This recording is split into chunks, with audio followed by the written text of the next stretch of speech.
حظ من له أم عايش معاها. بوصيك في أمك ترى الأم نعمة، يا حظ من له أم عايش معاها.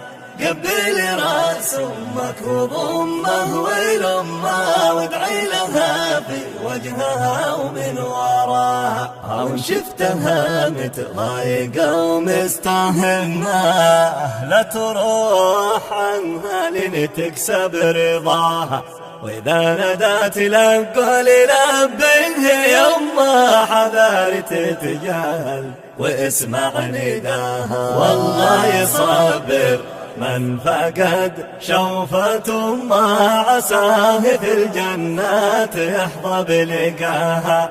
والله الحياة اللي بلا أمي ظلمة، والأم هي نور الحياة ضياها. والأم هي نور الحياة ضياها.